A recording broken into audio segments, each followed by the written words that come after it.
Welcome to CBN4's Primetime News. I'm your presenter, Vanessa John Charles. Let's take a look at today's stories. Renovation most likely to run behind schedule. Plans for the cocoa industry in Dominica. We'll be right back with news on these and others right after the break. Please stay with us.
Welcome back.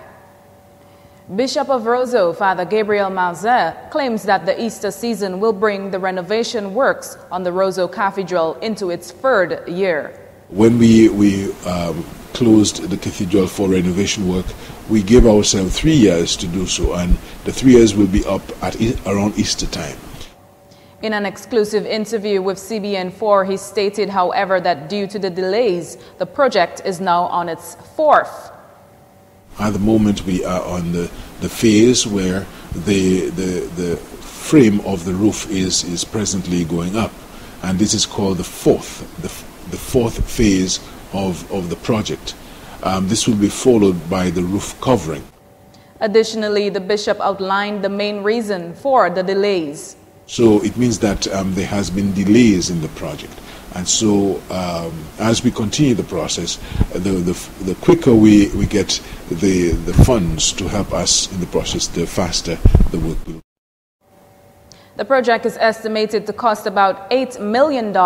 It's currently seeking $3 million more for completion. A total of $5 million has been raised so far, hence the reason behind the Bishop Malzer's plea to the public. Of course, continue to raise funds for the continued progress on the cathedral, and it's also an appeal for well-wishers and Christians to help in whatever way they can to help in the completion of the cathedral. For Catholics, Lent is a part of the liturgical year in the year of the Church. The season begins with Advent, Christmas, followed by a break, and once Carnival comes to a close, Lent begins on Ash Wednesday. And Lent is a time of introspection, a time that we ponder and reflect on our own lives. We do so on reflection on the life of Jesus himself. That is especially when he went into the wilderness after his baptism and he was tempted by the devil. And of course he resisted the temptation. He succeeded by fasting and praying. Lent is a time that we as Christians, we seek to imitate Jesus in that regard. The bishop says that Lent prepares us for the celebration of Easter, which is a climax to the mystery of salvation, which it is called. We as Christians, we seek to imitate Jesus in that regard, especially focusing on the passion and his passion, because we know that our salvation was won by the resilience of Jesus, his overcoming of temptation. Some of the activities for the Lent season will include the receiving of ash, which took place on Wednesday, followed by retreats in the various parishes. Retreats. We begin first with a retreat for all the clergy, which is normally the first week of Lent. We, as the clergy of the diocese, we prepare ourselves so that through our own renewal, we can help renew the rest of the diocese. And of course, this will lead us to the celebration of Palm Sunday, which is, the Sunday before Easter, where we will be following the teachings of Jesus when he triumphantly entered Jerusalem, going to the cross. And then we begin Holy Week. Holy Week is a very sacred week where we reflect more closely on the passion of Jesus, leading to Good Friday, Holy Saturday, and of course Easter Sunday, which is the climax of the season. And in other news, Haitian President Michel Martelly, Prime Minister Evans Paul, and a crowd of artists, fans, and sympathizers on Tuesday attended a silent parade and laid flowers on the site where an electric shock caused 16 people to lose their lives in Haiti. Dressed in white, government authorities, musicians, and several thousands of people poured from different neighborhoods in the capital to attend the special ceremony in remembrance of those killed earlier on Tuesday. Some of the participants laid flowers and candles at the place where the accident occurred at 2:48 a.m. on Tuesday morning in the Champ de Mars area. Musicians representing several groups, including well-known polemical musical bands, formed a circle, gave hugs, and held hands in a sign of unity and solidarity to the ones who lost their lives. And coming up next, plans for the cocoa industry in Dominica. Stay with us. We'll be right back after this.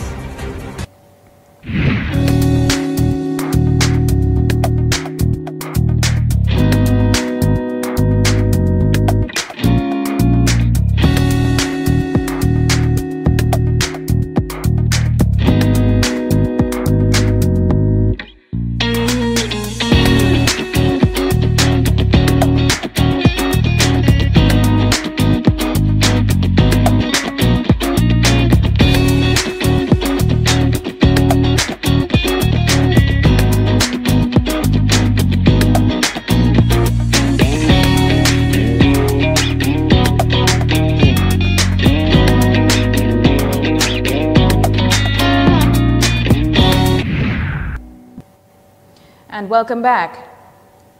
The Caribbean Cultural Network, in collaboration with newly formed partnerships, including Criserie and Eric Reed, owners of a chocolate company abroad, continues to pursue their plans for the greater conservation and enhancement of Dominica's cocoa industry. According to Mr. Christian, with these provisions, not only will Dominica benefit on the regional market, with cocoa being sold abroad, generating more income, but citizens themselves could receive employment opportunities as a result. He briefed the members of the press on some of their main intentions. What must get done? We're here to educate. This is not some fly-by-night organization.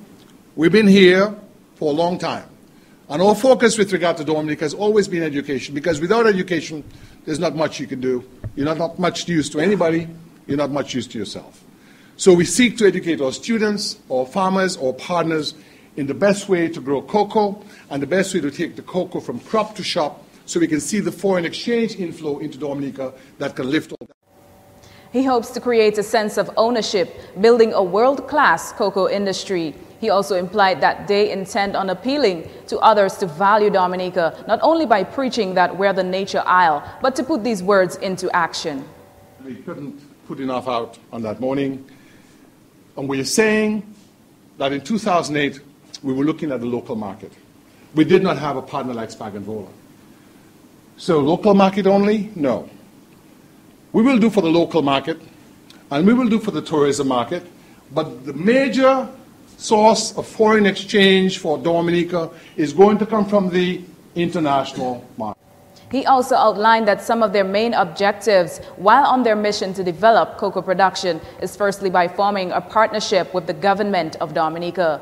being that the organization is a private sector. In order for plans to become a reality, further assistance would be needed.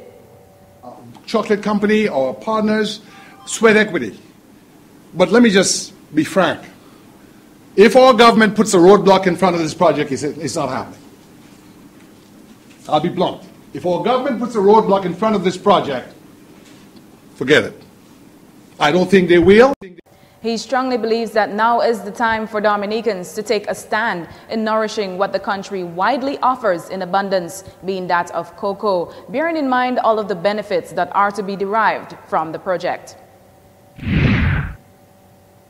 And the House of Assembly has denied 5 questions and 2 motions submitted by the opposition United Workers' Party. Nonetheless, the party has still decided that they will be present at the first sitting of the 9th Parliament on Friday. On the 4th of February 2015, the opposition submitted to the office of the Clerk of the House of Assembly questions and motions for the first meeting of the Parliament after the general elections of December 8th, 2015. We had not at the time received notification that the House was meeting, but we were advised that we did not necessarily have to wait on notification for a meeting of the House to submit matters for the consideration of the House at the next meeting. Linton says that following the submission of the questions and motions, he received a letter from the Clerk of the House on the 6th of February, which stated the following. Directed to inform you that due to the established custom and practice of the House of Assembly of the Commonwealth of Dominica, your questions and private member motions submitted for the first meeting of the first session of the 9th Parliament shall not be included on the order paper. This is because at the first meeting of the new session of a first meeting after the general election, these 2 items are not taken, end of quote. Linton says that he responded to the letter which he received from the House on the 10th of February, saying, this establishment, custom and practice of the House to which you refer is no more than a convenience appropriated unto itself by the government side and cannot supersede the standing orders of the House. On February 11th, members of the opposition received the order paper for the meeting of Parliament on the 20th of February, and that order paper does not include questions and motions submitted on February the 4th.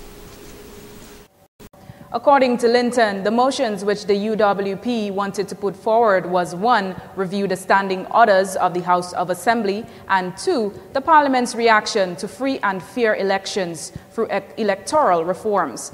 The questions put forward were geared at Dominica's Petro-Caribe debt, the alleged racketeering of visas and work permits, developments in the citizenship by investment programs, the government's position on the Bitcoin, and an update on the cost of living grant to senior citizens over the age of 70.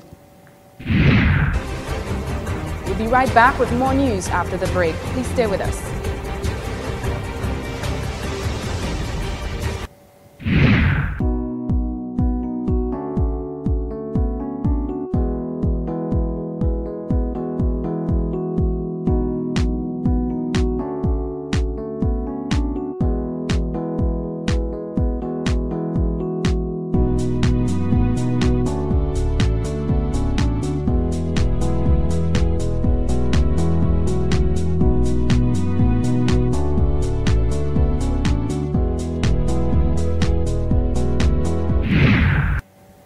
And welcome back. Following the general election in St. Kitts and Nevis on Monday, an unexpected twist of events occurred on Wednesday when Governor General Sir Edmund Lawrence refused to swear in the country's new Prime Minister, Dr. Timothy Harris. Harris led an opposition alliance, Team Unity, to victory in Monday's general elections.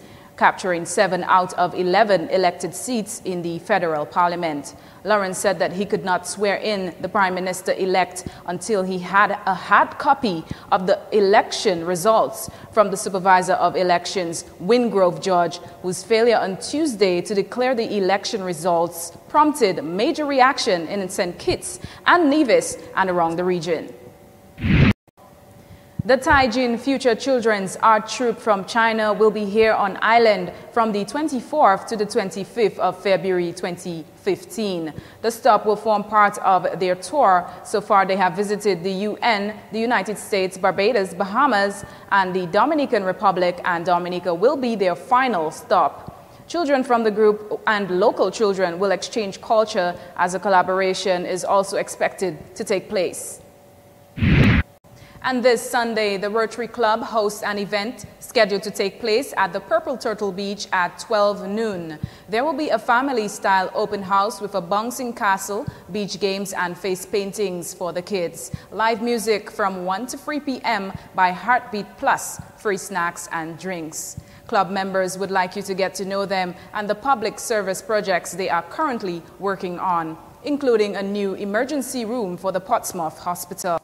The Rotary Club of Portsmouth forms part of Rotary International, a non-sectarian organization with over 32,000 clubs worldwide. Its 1.2 million members represent all races, creeds, and ethnicities doing valuable service in their communities. And fire and ambulance services in the capital city of Roseau, Station Officer Mr. Courtney Challenger informed CBN4 News that in spite of a few mishaps, this year's carnival celebrations could be considered quiet. Well, we can say this year we were quite fortunate that though we had some mishaps, but it was not as busy as a few years ago. So we can say we were quite fortunate that it was not that easy for us. Challenger mentioned that most calls received were minor, besides the Juve morning incident which claimed a life. The number of calls, most of them were because of minor injuries. To tell you, maybe on Monday we received about 9 calls, probably Tuesday just about 7. But as I said, most of them were minor except for the death which occurred on Carnival Monday. This was the one that was very more heartbreaking because the officers and all, they were not pleased with what they saw when they arrived on the scene. So this was one of the most crucial days. Apart from the ambulance calls, the fire department responded 2 calls, he stated. We also responded to 2 other fire calls on Monday, that's Carnival Monday, but they were more or less nothing to mention of monetary value. One was a small shack just around the Baffert Street area, and another was at Old Street in the basement of a building. But there were minor damages, nothing to really report. He concluded that all in all, it was not such a hectic season for the fire and ambulance service, and claims that previous years have been more hectic than this year's. And that's how we conclude the evening's primetime news package. Be sure to like us on Facebook and tell us what you think of our stories. Or you could also send us a WhatsApp at 767-614-7199. See you next time.